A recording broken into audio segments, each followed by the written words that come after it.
Code segment हम लोग complete कर लिए थे, and then data segment and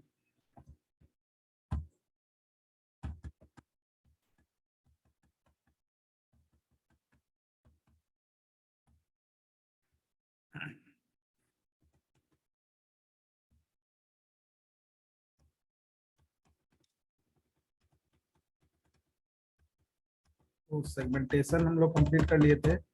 And we already discussed about the code segment, data segment, extra segment, stack segment, register. All registers are used for uh, managing different segment of the particular program. तो जो भी programme हम लिखते हैं, हम लोग example लिए थे लाइक क्यू बेसिक या सी में कोडिंग करते हैं। तो as like any programming language अलग अलग सेगमेंट होता है। एक प्रोग्राम के अंदर बहुत सारा सेगमेंट होता है। जैसे there is a main program, there is a user defined function, यानी कि function and subroutine. QBasic में आप देखेंगे जब आप फंक्शन और सब रूटीन बनाएंगे, फंक्शन और सब रूटीन मेनली क्यों बनाते हैं? क्योंकि अगर एक ही तरह का काम को बार बार यूज करना है तो सेम सेट ऑफ कोड को बार बार लिखने से बचने के लिए हम सब रूटीन या प्रोसीजर्स बना लेते हैं। सब रूटीन और प्रोसीजर्स बनाने से क्या बेनिफिट होगा कि एक बार आप उसको डिफाइन करेंगे और नंबर ऑफ टाइम्स जहां भी रिक्वायर्ड होगा उसको कॉल कर पाएंगे। तो जब प्रोग्रामिंग करते हैं तो कोड इज रिटन समवेयर। तो कोड सेगमेंट रजिस्टर जो है वो आपका इंस्ट्रक्शंस या कोड जो लिखते हैं उसको होल्ड करता है। डेटा सेगमेंट जो वेरिएबल्स आप प्रोग्राम में यूज करते हैं, जैसे क्यू बेसिक में फैक्टोरियल का कोई प्रोग्राम लिख रहे हैं तो फैक्टोरियल के लिए वेरियस वेरिएबल्स लेंगे, तो that variables are stored in some segment register, data segment registers. Now अगर आप सेवरल प्रोसीजर्स यूज करेंगे अपने प्रोग्राम में सब रूटीन या फंक्शन के फॉर्म में, तो देर वहां पर एक stack segment register ratio of the procedures call को मेंटेन करेगा। कौन सा प्रोसीजर कब कॉल होगा, किसके बाद कौन सा प्रोसीजर कॉल होगा, that should be maintained by stack segment register. And if you need additional, so in C++ or other programming language, we use a header file, यानी कि some predefined functions is used.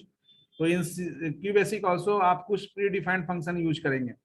predefined function like string handling function use करेंगे या mathematical function use करेंगे, trigonometrical function use करेंगे।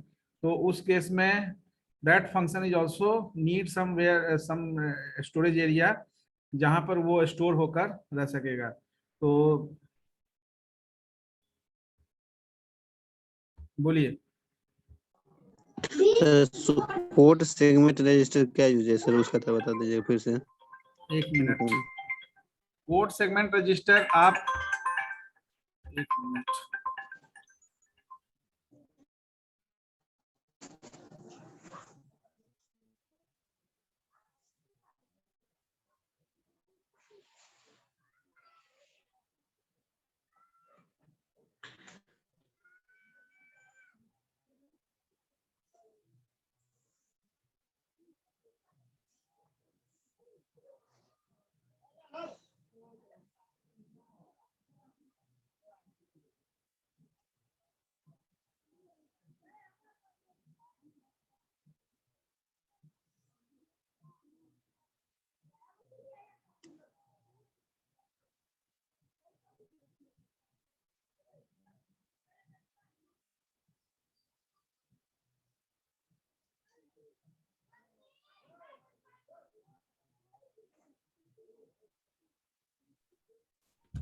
देखिए code segment आपका जो है एज पर द पर्टिकुलर यहाँ पर जो आपको डिस्क्राइब किया हुआ है, code segment is the register which holds the instruction you are writing for particular objective. किसी ऑब्जेक्टिव के लिए जो इंस्ट्रक्शंस आप लिख रहे हैं, तो इसका एग्जांपल जैसे प्रोग्रामिंग लैंग्वेज कोई क्यू बेसिक में प्रोग्राम लिख रहे हैं, तो क्यू बेसिक में प्रोग्राम जब लिखेंगे तो वहां पर क्या करते हैं, वहां पर आपका जो इंस्ट्रक्शंस लिखते हैं वो इंस्ट्रक्शंस जो है जब आप प्रोग्राम एग्जीक्यूट करना होता है उससे पहले आपका जो है एलोकेशंस, आपका जो है एड्रेस ऑफ द इंस्ट्रक्शंस जो है ये सारा जो है वो पर्टिकुलर कोड सेगमेंट का पार्ट होता है।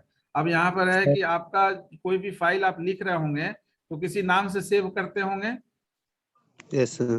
तो जब भी उस फाइल पर वर्क करना होगा या उसको फाइल को एग्जीक्यूट कराना होगा तो बाय नेम उसको ओपन करेंगे। यस तो सर। जब बाय नेम ओपन करेंगे तो that file holds what, that file holds the instruction.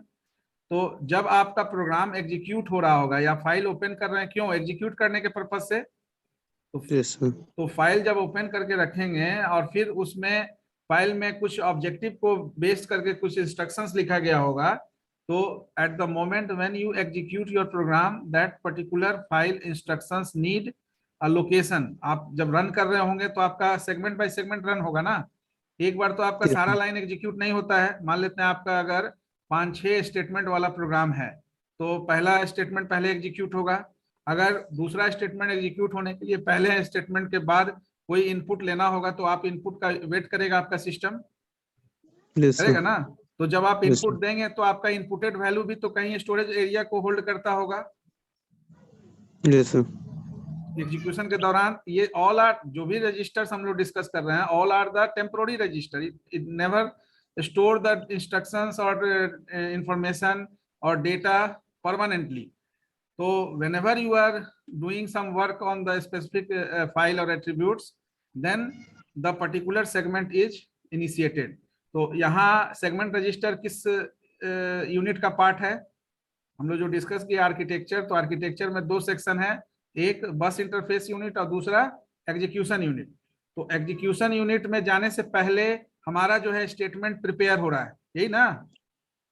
Yes sir. एक एक बात सुनिए तो हाँ, सर, जैसे आप बोले थे अभी एटरेटिव, जैसे एटरेटिव मतलब जैसे कोई कोड लिखते हैं ना तो उसको कोड से सेगमेंट रजिस्टर में स्टोर करते हैं। एट्रीब्यूट्स जैसे क्या सर समझ, एट्रीब्यूट्स का मतलब समझे। एट्रीब्यूट्स।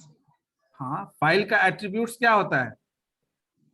जैसे अगर कोई फाइल में कोई कोई मान लेते हो क्यू बेसिक का प्रोग्राम लिखोगे तो फाइल किसी फाइल नेम से सेव करते हो ना, dot basic dot B S file name से। Yes sir. की तो बेसिक डॉट हाँ, तो बी फाइल है। का एट्रीब्यूट्स क्या क्या होता है, वही एट्रीब्यूट्स बात कर रहे हैं। आपका जो सिस्टम है उस फाइल के एट्रीब्यूट से ही ना जानेगा, आपका ऑपरेटिंग सिस्टम। आप जब फाइल को ओपन करने के लिए फाइल नेम सेलेक्ट करेंगे तो ऑपरेटिंग सिस्टम उस फाइल नेम से ही ना उसका अकाउंटेबिलिटी चेक करेगा। Yes sir. तो एट्रीब्यूट्स क्या क्या हो सकता है, किसी भी फाइल का एट्रीब्यूट्स क्या क्या हो सकता है। तो फाइल नेम हो सकता है और क्या बोलते हैं एक्सटेंशन हो सकता है। फाइल नेम होगा एक्सटेंशन के साथ। सर हाँ बोलिए, साइज, क्या बोल रहे हैं अंशु। साइज हो गुड सकता इवनिंग है। सर।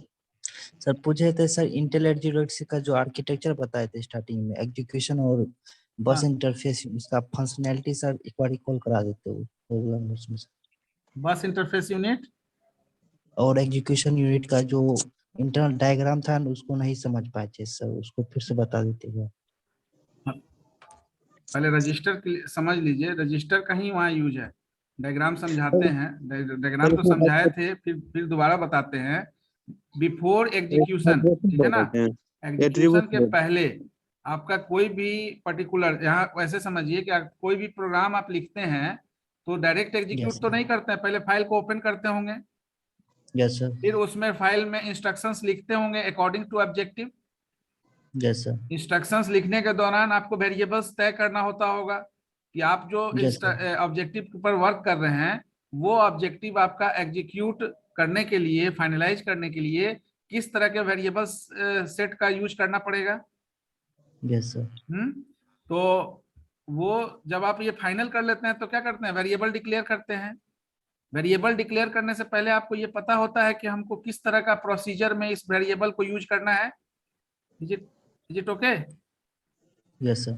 तो उसके बेसिस पर वेरिएबल लेते हैं। आप वेरिएबल लेते हैं तो हर वेरिएबल का डेटा टाइप के हिसाब से मेमोरी स्पेस ऑक्युपाई करता होगा एग्जीक्यूशन के दौरान। Yes sir. Yes sir, run के रेंज के हाँ, हिसाब तो से यहाँ occupy पर जो करता अलग अलग सेगमेंट की बात हो रही है वहां पर ये, अब सेगमेंटेशन भी हम लोग लास्ट क्लास डिस्कस किए थे।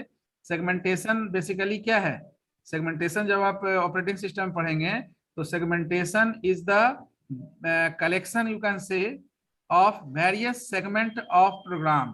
तो किसी एक प्रोग्राम का वेरियस सेगमेंट हो सकता है। अब वो वेरियस सेगमेंट को अगर समझिएगा तो सेगमेंटेशन इजीली आप समझ पाएंगे। वेरियस है। सेगमेंट यस क्या सर। है, वेरियस सेगमेंट आपका है जो मेन स्ट्रीम में आप प्रोग्राम लिख रहे हैं, उस प्रोग्राम को फाइनलाइज करने के लिए अगर कोई एडिशनल फंक्शन यूज कर रहे हैं तो वो भी पार्ट ऑफ कोड होगा। तो जो फंक्शन यूज कर रहे हैं वो अलग सेगमेंट हो गया, जो मेन प्रोग्राम लिख रहे हैं वो अलग सेगमेंट हो गया।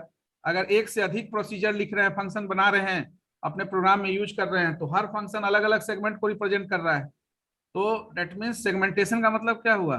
कोलैबोरेशन और integration of several segment of the particular programme.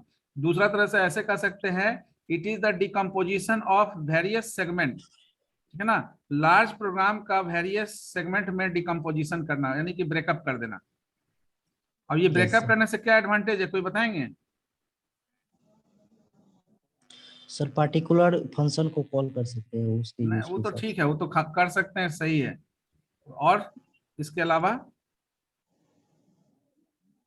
Yes, sir. से। इसका Sir, यूज सर एक बार जब sir, function from call which होगा we can enhance the speed sir efficiency, sir. हैं?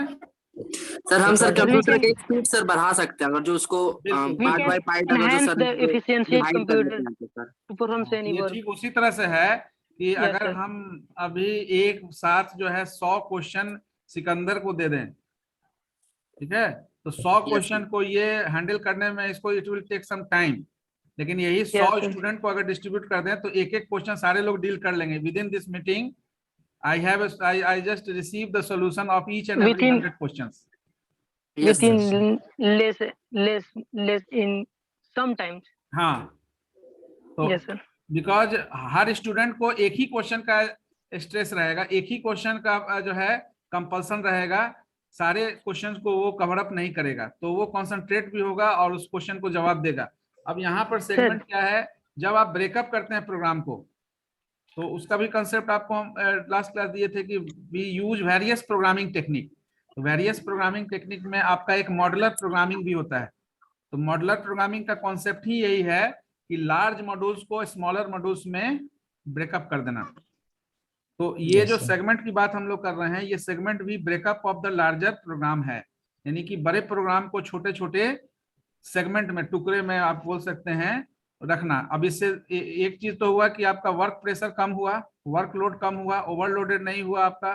दूसरा सबसे इससे बेनिफिट क्या हुआ, बग को ढूंढना, यानी एरर को ढूंढना आसान होगा, ठीक है ना। Yes sir.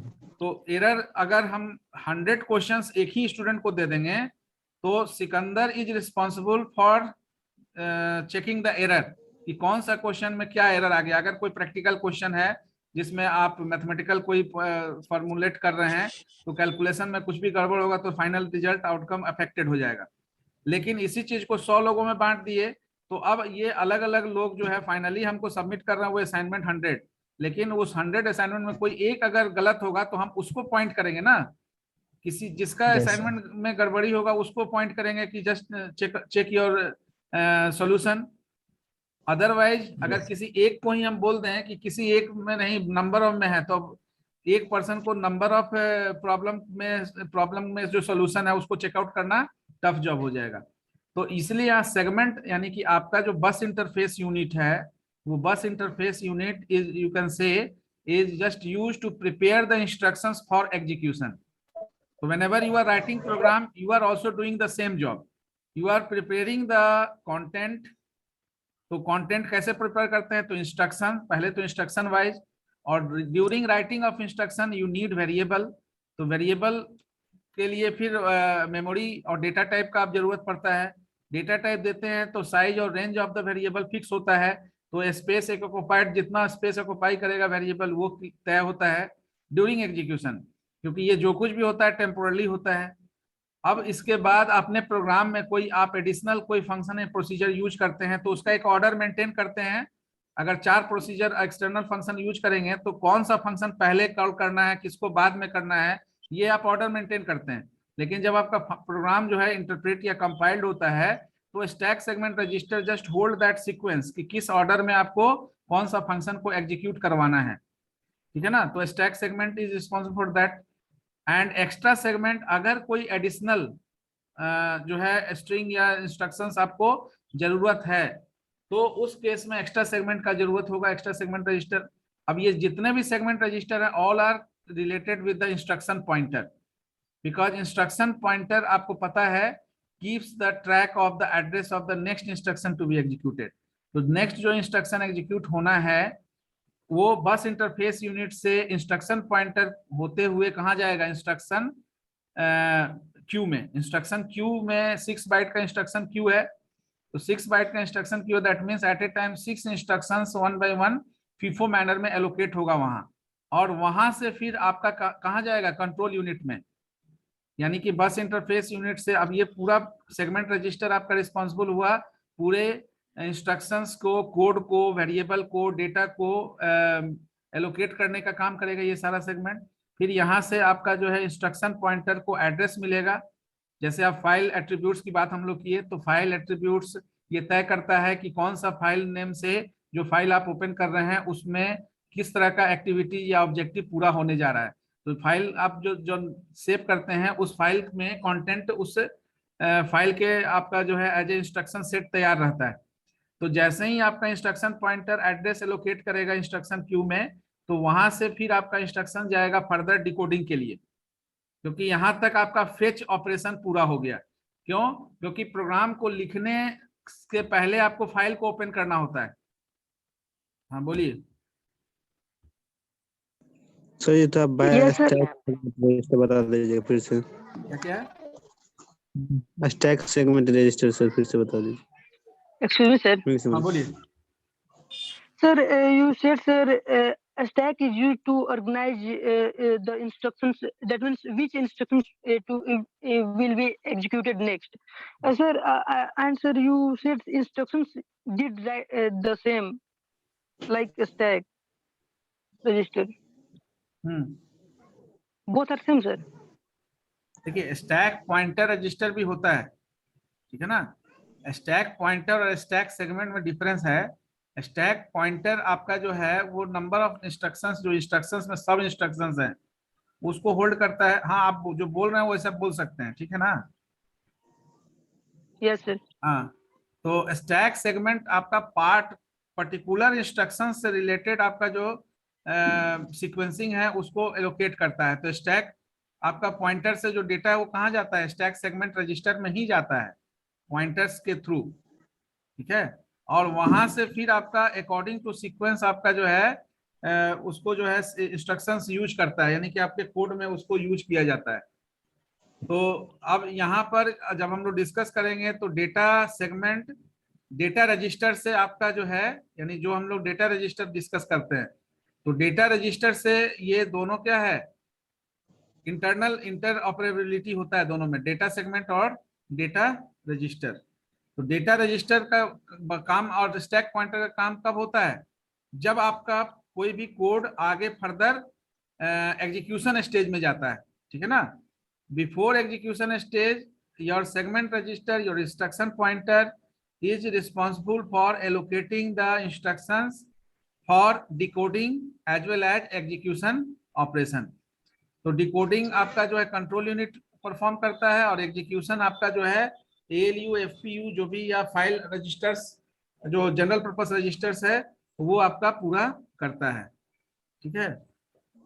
तो इसलिए कोड सेगमेंट में भी हम लोग इनपुट आउटपुट की बात किए थे कि ओपी कोड फील्ड में जैसे हम पुश पॉप, ठीक है ना, लोड स्टोर मूव यूज करते हैं।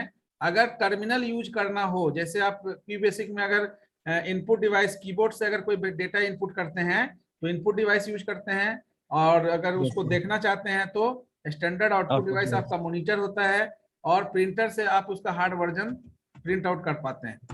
तो that is the particular segment and data stack segment and data segment register. जो भी वेरिएबल आप यूज करते हैं प्रोग्राम में, all are related with the data.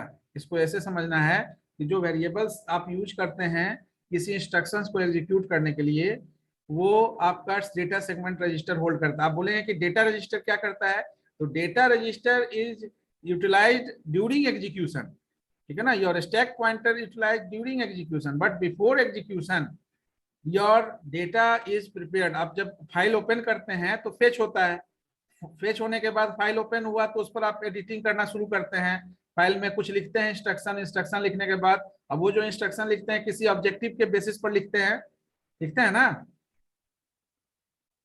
तो यस सर। हाँ, तो ऑब्जेक्टिव के बेसिस पर वेरिएबल भी लेते हैं, इंस्ट्रक्शन जो आप प्रोसीजर लेते हैं उसके बेसिस पर फैक्टोरियल निकालना है तो आप फैक्टोरियल के हिसाब से नंबर लेंगे, ठीक है ना। प्राइम नंबर निकालना है तो नंबर लेंगे, उसके बेसिस पर प्राइम नंबर का लॉजिक लगाएंगे, फैक्टोरियल निकालने का कैलकुलेशन करने का लॉजिक लगाएंगे। दैट्स वाई यहाँ मेंशन है कि variable declaration in any program needs data segment register to allocate the variable. अब यहाँ पर जो वेरिएबल हम डिक्लेयर कर रहे हैं वहां पर हमारा एग्जीक्यूट नहीं हो रहा है प्रोग्राम। वहां जब आप प्रोग्राम लिख रहे होते हैं तो वहां प्रोग्राम एग्जीक्यूट नहीं हो रहा होता है, वहां पर प्रोग्राम आपका जो है वो प्रिपेयर हो रहा होता है। तो प्रिपेयर होने के समय में आप वेरियस सेगमेंट यूज करते हैं। तो buses are used to allocate this things.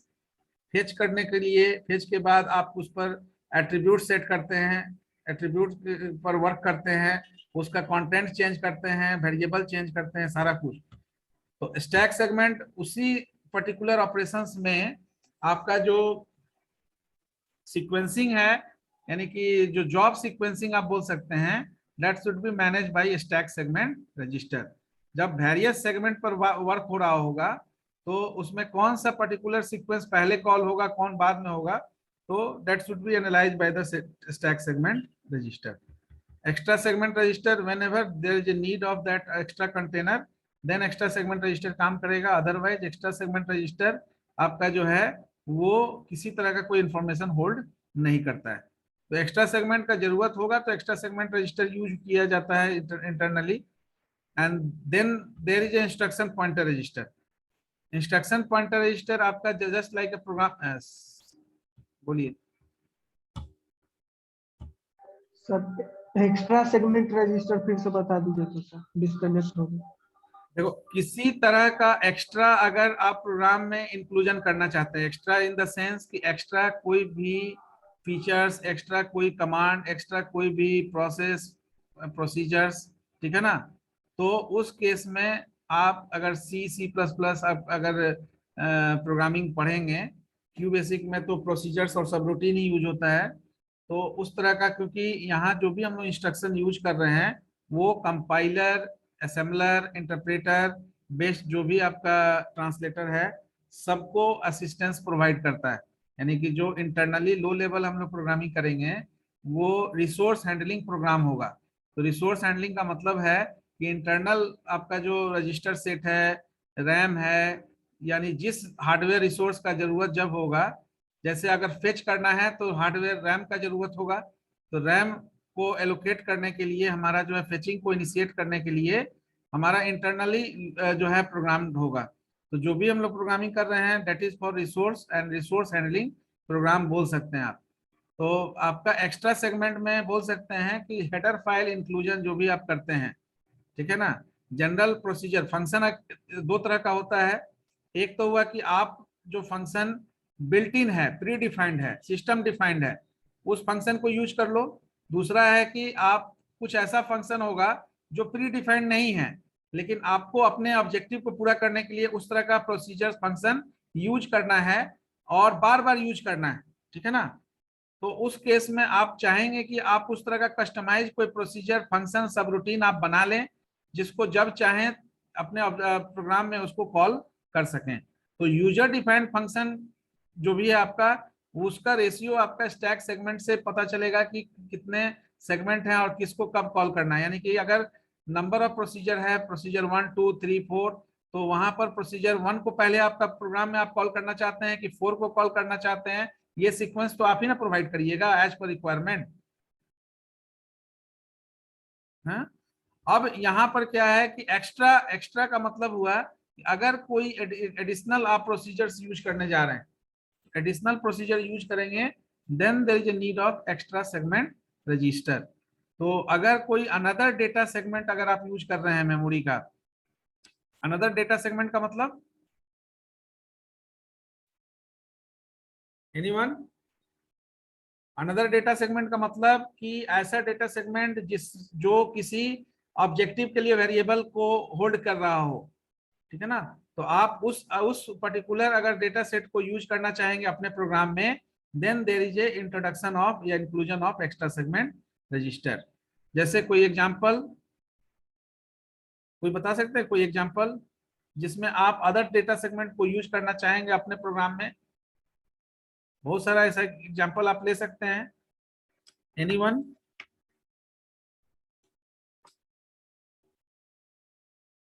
बताइए कोई।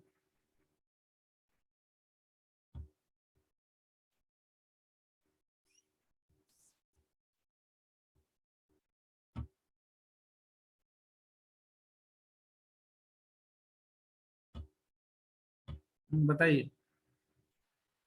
Yes, sir. I could not able to understand your question, sir. Please repeat again, sir.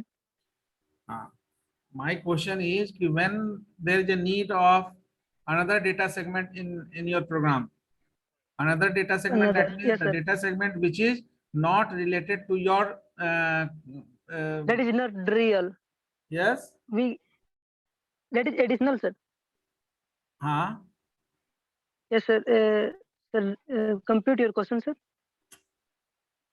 अगर कोई ऐसा सेगमेंट अगर आप यूज कर रहे हैं जो जिसमें दूसरे डेटा सेगमेंट का इंक्लूजन हो, कोई प्रोग्राम लिख रहे हैं जिसमें दूसरे डेटा सेगमेंट का यूज हो, then your extra Yes, sir. segment works. That's why I am Yes, giving sir. Yeah. example of Yeah. C++ Yes, or sir. other programming language. हाँ बोलिए। Yes, sir. I understood, sir. If we want to take data and send data to other registers, we use extra segment register. कैसे समझे? Whenever you want to import external data in your program, Yes, sir. ठीक है ना? तो इसलिए हमने बताया ना अभी यूजर डिफाइंड फंक्शन और बिल्ट इन फंक्शन। तो यूजर डिफाइंड फंक्शन तो आप एज पर योर रिक्वायरमेंट आप डिजाइन करेंगे, ठीक है? Yes, sir. लेकिन बिल्ट इन फंक्शन जो pre defined system defined function है, तो वो आप That इंक्लूड is कर सकते हैं प्रोग्राम में। क्यू बेसिक में ज्यादातर हम लोग यूज नहीं करते हैं, लेकिन क्यू बेसिक से जब ऊपर आएंगे सी प्लस प्लस, तो ये सी अगर सी प्लस प्लस जो कंपाइलर बेस्ड लैंग्वेज है, वहां पर भी कंपाइलर ऑल्सो यूज असेंबलर। आप जानते हैं कि नहीं? जितने भी कंपाइलर इंटरप्रेटर आप बात करते हैं, they are also using assembler, ठीक है ना? assembler. Because that Yes. Compiler, हाँ, उनको रिसोर्स को हैंडल करने के लिए असेंबलर का जरूरत पड़ता है, ठीक है ना? आपका जो रिसोर्स है, रिसोर्स लेवल प्रोग्रामिंग तो असेंबली लैंग्वेज में ही लिखा गया है इंटरनली। तो कंपाइलर sir. जब कंपाइल करता है प्रोग्राम को, तो कंपाइलेशन के दौरान असेंबल भी होता है आपका प्रोग्राम, असेंबली कोड भी आपका इंटरनली एग्जीक्यूट होता है। तो एग्जीक्यूट होता है तो आपका रिसोर्स आपका एक्चुअल में कंपाइलेशन के समय यूटिलाइज होता है, वो रिसोर्स भी यूज किया जाता है प्रोग्राम में। तो एक्सटर्नल का मतलब हुआ कि कोई भी एक्सटर्नल अगर हम फंक्शन यूज कर रहे हैं, तो प्रोसीजर्स जो आप सब रूटीन फंक्शन बनाएंगे वो तो आप अपने हिसाब से बनाएंगे, आपका प्रोग्राम के अंदर होगा। लेकिन जो प्रोग्राम में नहीं आपका है और आपने बनाया भी नहीं और उसको यूज करना चाह रहे हैं, जैसे आप सी का प्रोग्राम लिखते हैं तो वहां पर हैश इंक्लूड लिखते हैं, जावा में लिखेंगे, पाइथन में लिखेंगे, जावा में लिखते हैं ना इंपोर्ट, आगे पढ़ेंगे आप? I don't know, sir. नहीं पढ़े हैं, ठीक है, पढ़ेंगे तब। इंपोर्ट करना, ठीक है ना? तो वो फीचर्स को अपने प्रोग्राम में इंपोर्ट करना। अगर सी पढ़ेंगे तो वहां पर देखेंगे कि इंक्लूड किया जाता है आपका math.h, string.h, ये string handling function, mathematical function, इसके पर्टिकुलर फीचर्स को अपने प्रोग्राम में लेना। तो इसके लिए एक प्रोग्राम भी हम लोग डिस्कस किए थे जहां पर आपका लाइन ऑफ कोड अफेक्टेड हो जाता है अगर हेडर फाइल इंक्लूजन होता है। तो हेडर फाइल इंक्लूजन होने से क्या होता है, वो हेडर फाइल भी बहुत सारा डिफिनीशन प्रोसीजर्स का रखे हुए है जो बिल्ट इन है, प्री डिफाइंड है। तो वो लाइन ऑफ कोड भी आपके line of code, existing line of code में मर्ज होकर टोटल लाइन ऑफ कोड आपका जो है अफेक्ट कर देता है, यानी एक्स्ट्रा लाइन ऑफ कोड आपको विजिबल होगा at the time of compilation of program. तो when it is needed, that's why अगर एक्स्ट्रा सेगमेंट का जरूरत है, अगर एडिशनल कोई प्रोसीजर जरूरत है जो आप कस्टमाइज खुद का नहीं बना रहे हैं या इंटरनली, तो जैसे यहाँ पर क्या हो जाएगा, हार्डवेयर लेवल पर प्रिंटर हमेशा यूज नहीं होता है, लेकिन अगर प्रिंटर आपको यूज करना है, ठीक है ना, प्रोग्राम फाइल में फाइल को प्रिंट करना है तो प्रिंटर का जरूरत पड़ेगा ना? Yes, sir. लेकिन क्या हर प्रोग्राम को आप प्रिंट आउट निकालते हैं? नहीं निकालते हैं। No. तो जब आप जिस प्रोग्राम का प्रिंट आउट निकालेंगे वो रिसोर्स हार्डवेयर का जरूरत पड़ेगा आपके प्रोग्राम में। तो आप बोल Yes, सकते हैं sir. ना कि प्रिंटर यहाँ पर एक्स्ट्रा एक्स्ट्रा आपका जो है रिसोर्स का यहाँ पर जरूरत Extra- पड़ गया। Yes, sir. तो ऐसा जरूरी नहीं कि हर प्रोग्राम में, हर पर्टिकुलर फीचर में, हर पर्टिकुलर आपका जो प्रोसेस है वो वेटिंग स्टेट में जाता है। जो प्रोसेस वेटिंग स्टेट में जाता है, क्यों जाता है? रीजन क्या है? Sir, there any process has been हाँ, conducted. अगर इसको वहाँ पर समझ कोई रहे हैं तो process- आपको ये समझ में आएगा। Yes, हाँ sir. ठीक, इसलिए जाता है क्योंकि सर्टेन हार्डवेयर रिसोर्स का उसको, रिसोर्स की जो हाँ, उस प्रोसेस को एग्जीक्यूट या फाइनलाइज करने के लिए आवश्यकता होता है। तो जब तक वो रिसोर्स अवेलेबल नहीं होगा, रिसोर्स क्यों नहीं अवेलेबल है? Due to lack of instance. Lack of instance आगे पढ़ेंगे ऑपरेटिंग सिस्टम में, रिसोर्स एलोकेशन ग्राफ में, ठीक है ना, जब RAG पढ़ेंगे, रिक्वेस्ट एज और असाइनमेंट एज। तो जब आप कोई भी प्रोसेस जब रिक्वेस्ट देता है रिसोर्स के लिए, तो क्या रिसोर्स इमीडिएटली असाइन हो जाता है? नहीं होता है ना। No, sir. इमीडिएटली असाइन कब होगा? नो सर, इमीडिएटली असाइन होगा। जो वो फ्री रहेगा तो उसका जो हाँ, सिस्टम जैसे प्रिंटर की बात करना कर पड़ता रहे है हैं, सर। हाँ बता रहे हैं, प्रिंटर की बात कर रहे हैं, तो अगर एक से अधिक प्रिंटर होगा तो इमीडिएटली असाइन हो जाएगा। Yeah. लेकिन अगर हमारे पास प्रिंटर का इंस्टेंस सिंगल है, तो सिंगल इंस्टेंस को हम चाहेंगे कि ऑलरेडी कोई प्रोसेस उसको होल्ड किए हुए है और दूसरा प्रोसेस उसका रिक्वेस्ट करेगा तो इमीडिएटली उस रिक्वेस्ट को अप्रूवल मिल जाएगा, ऐसा संभव नहीं है। नहीं है। आपका जनरल प्रोसेस तो लिस्ट ऑफ कोड होल्ड कर रहा होगा, उसमें वेरिएबल सेट भी होगा, ठीक है ना, कुछ फीचर्स, इंटरनली फीचर्स भी उसमें एलोकेट होकर वर्क कर रहा होगा, लेकिन सबके बाद उसको एडिशनल एक्स्ट्रा जो है रिसोर्स का जरूरत पड़ गया ना।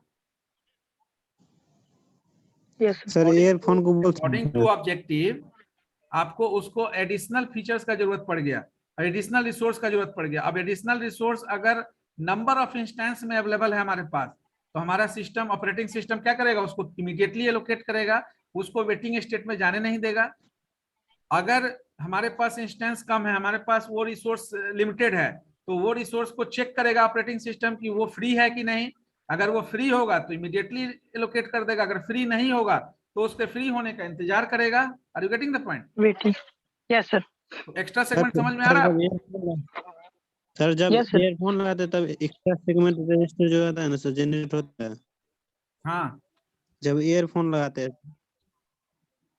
हाँ, ये आप एग्जांपल ले रहे हैं, या ठीक है। माइक हाँ स्पीकर बिल्कुल, जब हाँ, लगाते हैं तो बिल्कुल। एक्स्ट्रा मोबाइल यूज कर रहे हैं आप, ऐसे इसको कोरिलेट कर सकते हैं। मोबाइल यूज कर रहे हैं, अब मोबाइल का ही साउंड यूज करना है, तो सारा कुछ आपका एक ही सेगमेंट में मोबाइल में है, लेकिन आप चाहते हैं कि ईयरफोन Yes, लगाना, तो एक्स्ट्रा जरूरत पड़ गया ना। यस सर, यस तो उसमें एक्स्ट्रा सेगमेंट रजिस्टर में यूज होगा ना। हाँ, अब मान लेते हैं कि आपके घर में एक ही होगा अगर ईयरफोन, तो दूसरा जब तक यूज करेगा आप कनेक्ट हो सकते हैं ब्लूटूथ से? नो सर, नो नहीं ना सर, होंगे।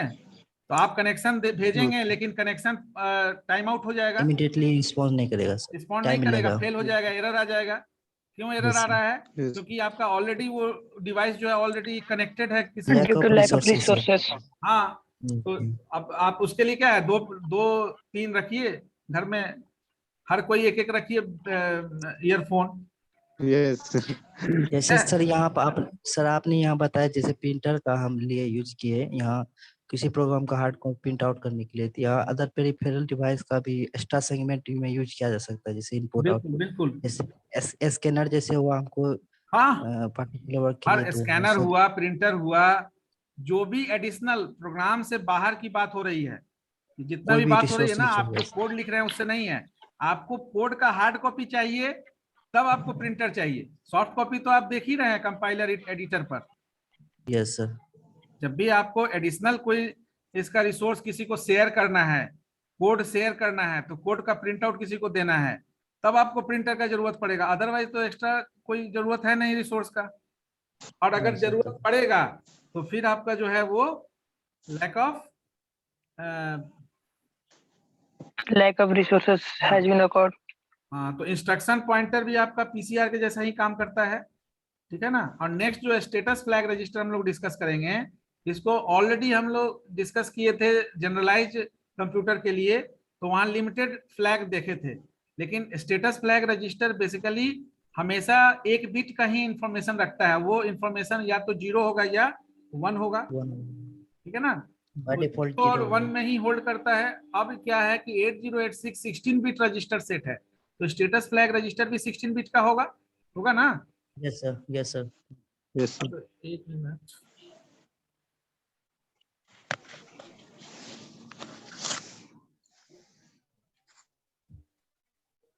now I just give you the link in chat box, ठीक है। एक लिंक हम देंगे चैट बॉक्स में, and you just submit that form within 15 minutes, ठीक है ना, and during the particular class, and that is the data related to the marquee.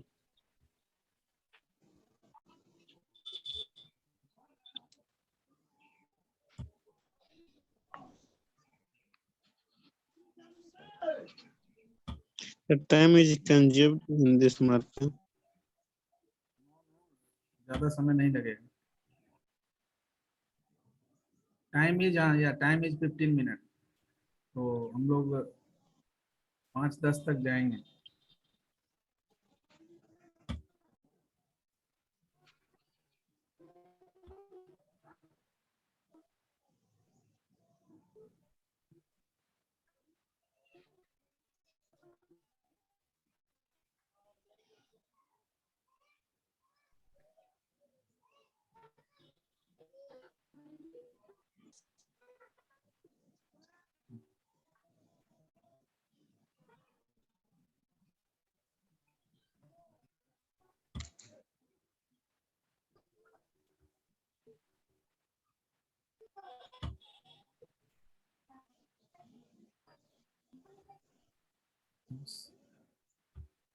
See in the chat box, meeting room में भी कोई है क्या जी?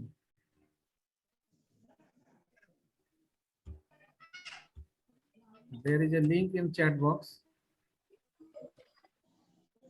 Chat box disabled है अभी। Now the time start.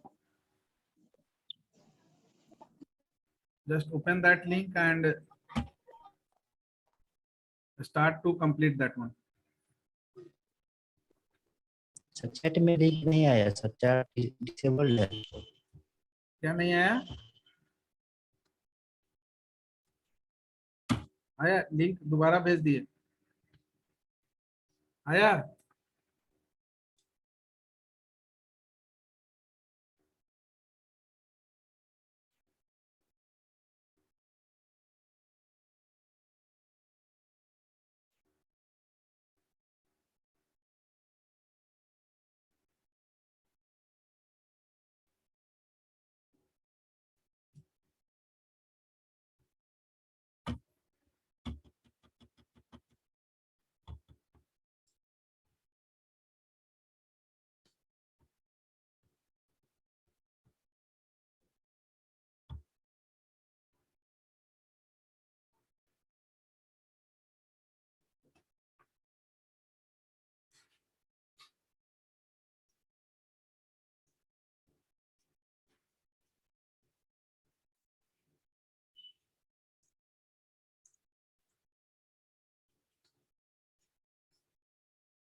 बोलिए क्या बोल रहे हैं?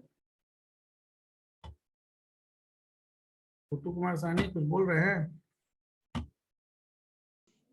No sir, no sir.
बोलिए। कनेक्ट हो जा रहा है सर, फिर से भेज दीजिए। हेलो, हाँ बोलिए। Good evening sir. Sir link नहीं मिल रहा है सर, एक बार और भेज दीजिए ना। चैट अभी तो दोबारा डाल दिए, फिर डाल रहे हैं, देखिए। सर चैट डिसेबल दिखा रहा है। चैट डिसेबल दिखा रहा है, किसी को नहीं लिंक मिला है जी?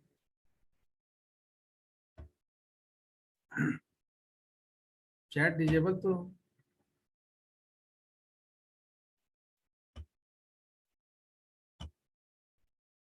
चैट तो इनेबल है, डिसेबल नहीं है। हाँ सर अब हो गया, एक बार और भेज दीजिएगा।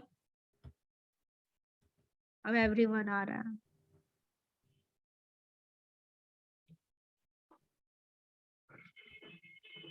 Is it okay? सर नहीं आया।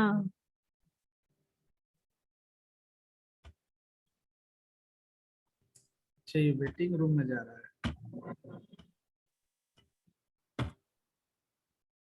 हाँ सर आ गया, थैंक यू।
बोलिए।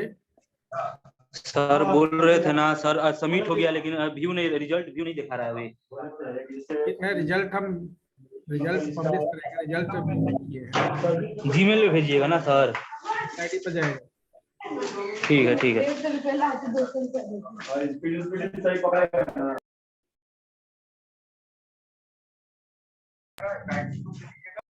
बोलिए। सर इसमें नेम ये सब नहीं लिखना है क्या? सब लिखना है, सब लिखना है।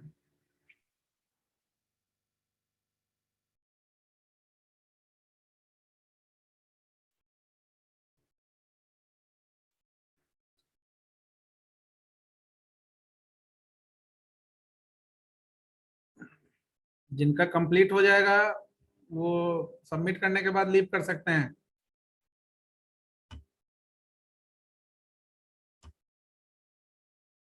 सर कह रहे थे कि सर नेम का ऑप्शन ही नहीं आ रहा था, हम नेम नहीं भरे, सबमिट कर दिए हैं। ठीक है, मेल आईडी डाल दिए हो ना?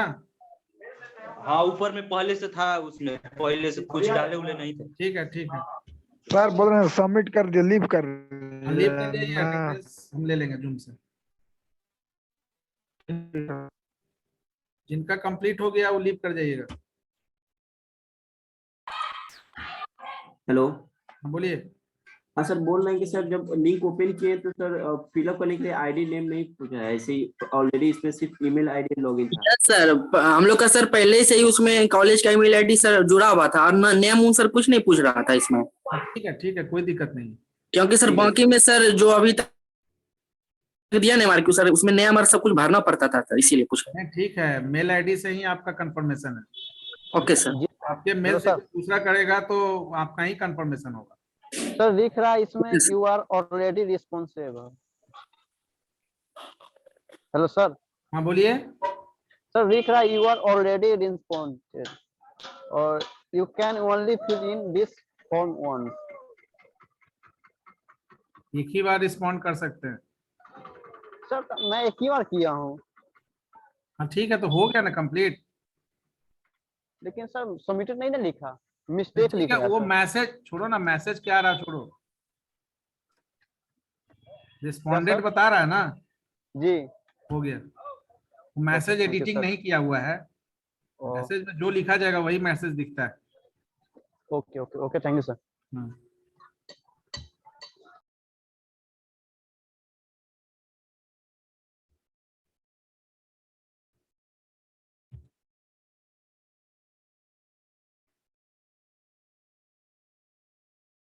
Now last 3 minutes.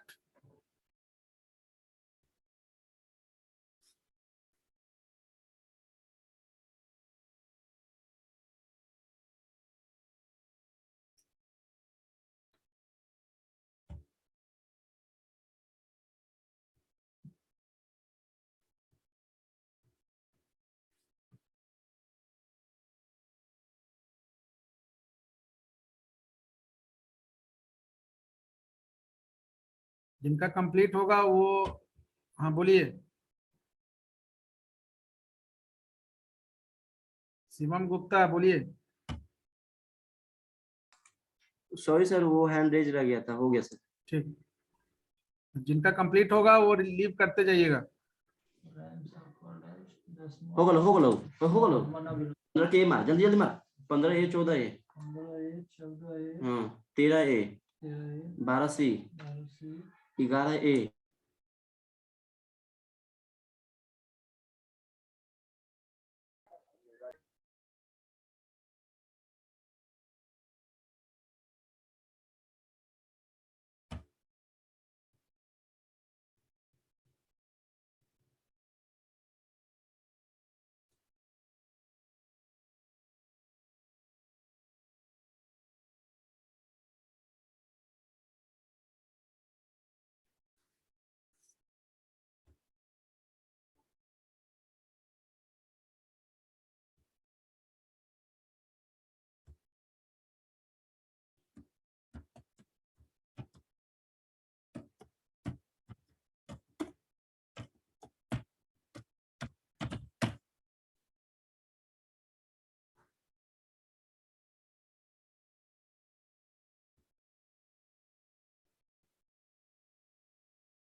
Last 1 minute.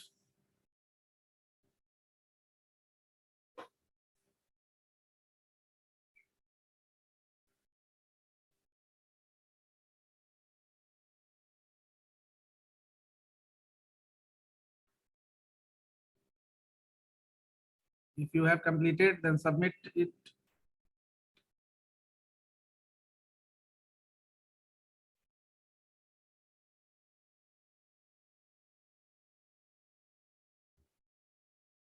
Yes. Sir हो गया You may लीव कर leave. जाऊं? You may leave the meeting.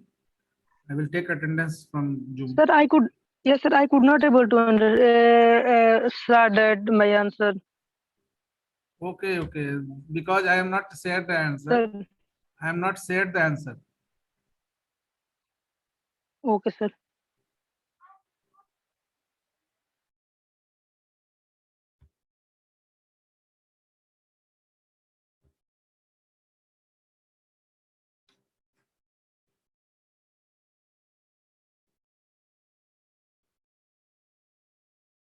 Now it is final call. If you have completed, then submit your answer. Response will be closed now.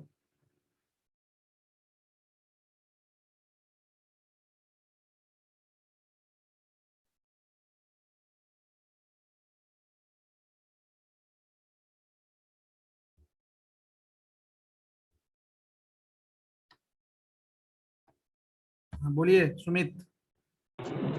Sir मेरा net खत्म हो गया sir, submit करने से बस 1 minute पहले। हेलो। नेट खत्म हो गया। हाँ सर, सबमिट भी नहीं हुआ। 1 मिनट सबमिट करने से 1 मिनट पहले खत्म हो गया। 2-3 क्वेश्चन बाकी था। जो किए उसका स्नैप लेके हमको व्हाट्सएप करिए। सर कट गया, वो ब्राउजर खोले ना तो सुबह वाला ये और क्या बोलते क्यू बेसिक का ये क्वेश्चन सब आ गया और उसका आ ही नहीं रहा है। चलिए ठीक है, कोई बात नहीं। अनमोल कुमार।